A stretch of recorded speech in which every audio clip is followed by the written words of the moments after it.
gumunguso sa'yo, doon ako sa noise, nusi-nusi siya, sinusundan ka, pag sumagot ka, ganun lang po. Kung hindi mo kaya sagutin, mag-imbento ka kung anong imong isasagot. Kasi mas mababaon ka kapag hindi ka sumasagot eh. Okay lang kung hindi ka hinanap, tumahimik ka, okay lang yan. Pero kung hinanap ka, we have to answer. Ganun po ang mangyari. So, yan po ang dilemma ni Richard Gomez ngayon. Tinatanong siya tungkol dun sa nasira na part ng dike na ginawa doon sa Matagob, bayan ng Matagob sa Southern Leyte. At sinusumbong siya ng mayor ng Matagob. So ito ngayon po ang sa kanyang problema, sakit ng ulo. Akala ko malinis si Richard Gomez sa kanyang pagiging congressman. Meron din pala siyang tinatawag na flood control project. So magandang umaga, 18 si Senador Hudas. Good morning. Ito po ang ating pag-usapan at unahan ko po, ilalabas ko po rito yung sumbong ni Mayor. Ang sumbong ni Mayor sa tungkol sa kanyang sa project ni Richard Gomez.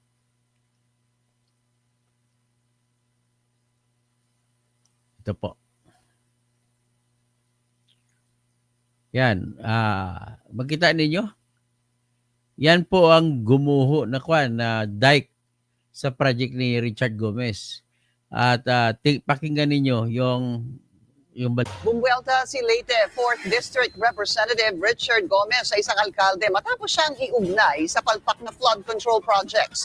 Viral naman sa social media ang harapan ng isang mayor sa Zamboanga del Sur at ilang empleyado ng DPWH. Yan ang agenda report ni Joash Malimban. Tinawag na stupid mayor ni Leyte 4th District Representative Richard Gomez si Matagob Leyte Mayor Bernie Tacoy matapos nitong batikusin ng congressman pagdating sa flood control projects. Sa isang text message sa Billionaire News Channel, sinabi ni Congressman Gomez na kasinungalingan umano ang mga pahayag ni Mayor Tacoy. Sa isang Facebook Live noong August 26 kasi, binatikos ni Mayor Tacoy ang isang flood control project na iniuugnay kay Congressman Gomez. Sinabi ni Mayor Tacoy na limited ang suportang natatanggap nila mula sa kanilang congressman sa kabila ng matinding pagbaha sa kanilang lugar. Kaya raw ang flood control project na ito sa Barangay Riverside, mabilis na nasira matapos ang matinding pagbaha. Sa isang viral video naman, harapang kwenestyon ni Kumalaran Mayor Balong Molina ang ilang empleyado ng Department of Public Works and Highways, Zamboanga del Sur, 2nd District, kabilang dyan ang isang engineer. Matapos makita sa kanyang inspeksyon ang umano'y bumagsak na tulay na may bago na namang pondo mula sa panibagong kontraktor. Maliwala man ko kay posisyon ko sa congressman sa gobernador karon, pati itong tulay dito, ako nang giris. Itong nahugno, ingon mo na ako nga i-repair sa likod. Karon nakakita ko bagong funding sa Buds Bro ang nakadaog. Ako pangutana, ano nakalusot na engineer? Wala pang sagot ang 2nd District Engineering Office ng Zamboanga del Sur ukol dito. Para sa agenda, Joash Malimban, Billionaire News Channel. So ayan po ang may ibang isip pala nasama ron sa balita, hindi lang pala si Ikon, hindi lang pala si Richard Gomez. So ngayon ang tingnan natin dito, ipakita natin dito yung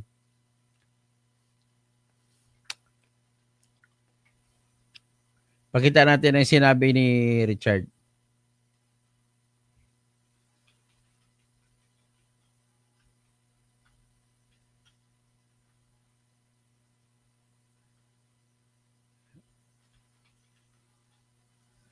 Okay, so may sinagot lang ako kaya medyo natagalan ako. Ito po ang sagot ni Richard Gomez. Ito yung post pala ng kasama kong editor din sa journal dati na si Alex Alan. So it is only his wife. Ipakita ko para alam nyo kung anong pinagbabanggit ko.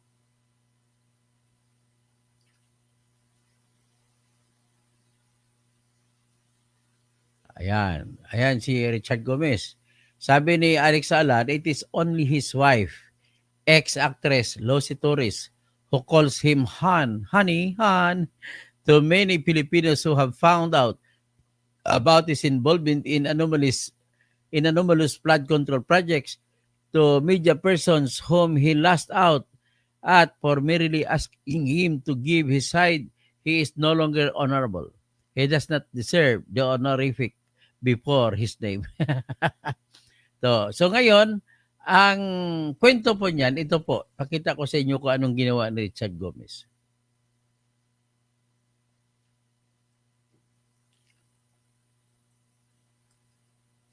Ito po ang ginawa ni Richard Gomez.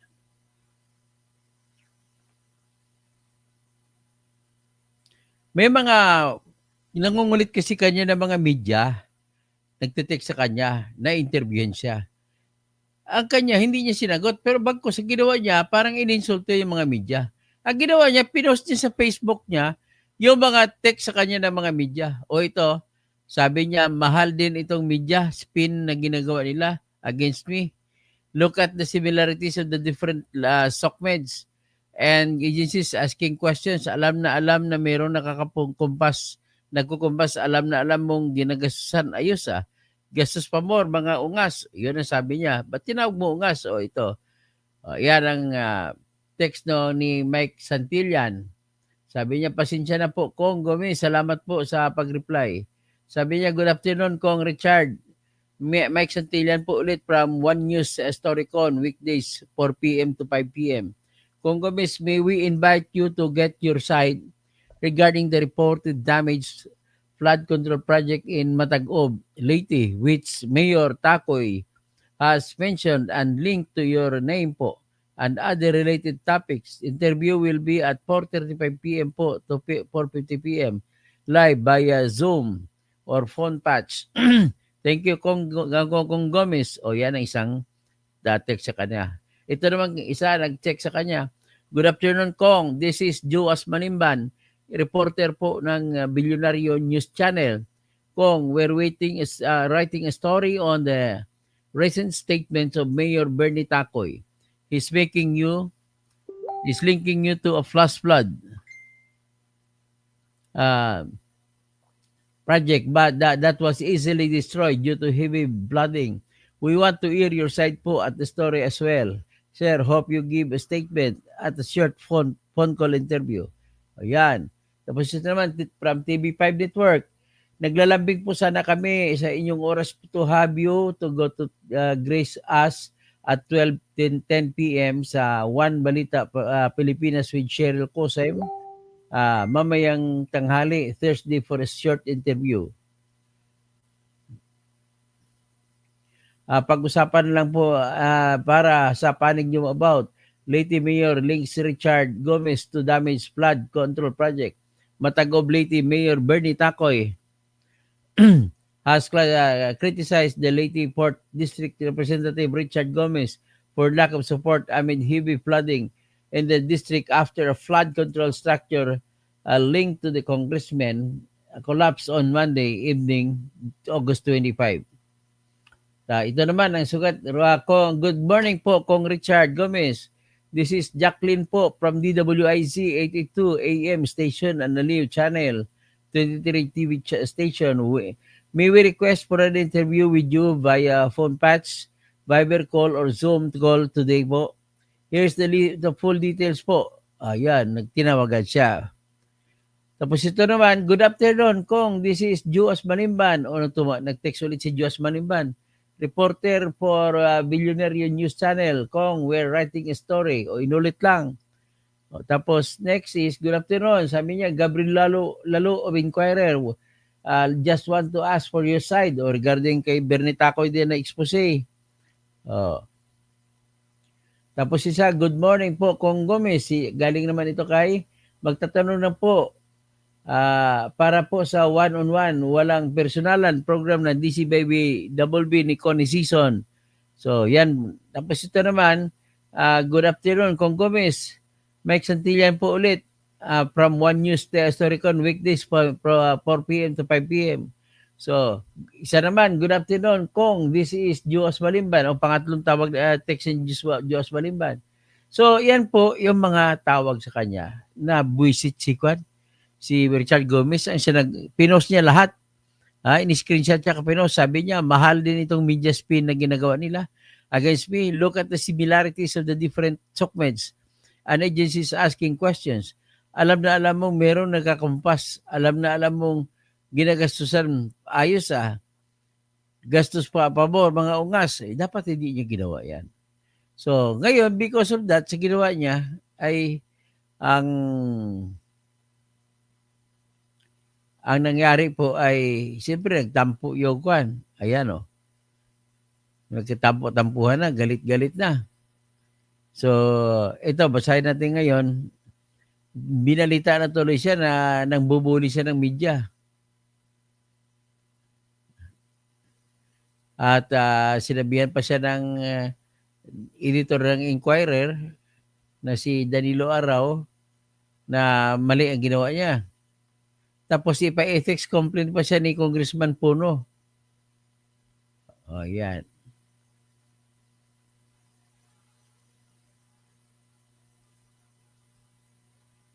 Okay, ito na tayo. Lipat na natin.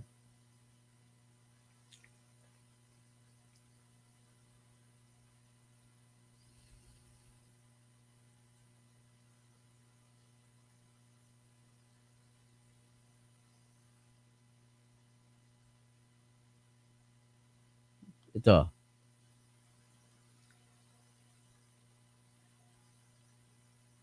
Nilang tungkulin yung Gomez ang media nang hingin ang kanyang panig kaugnay sa nasira umanong flood control project sa kanilang lugar. Git ni Gomez nila may nagkukumpas daw sa media para puntirehin siya. Live mula sa TV5 Media Center, nangunguna sa balita si Rainiel Pawit. Rainiel, ano pang sinabi ni Congressman Gomez? Jiggy, binanatan nga ni late Representative Richard Gomez itong ilang miyembro ng media na humingi sa kanya ng pahayag o panayam dito nga matapos nga nitong nasirang flood control project sa kanyang distrito.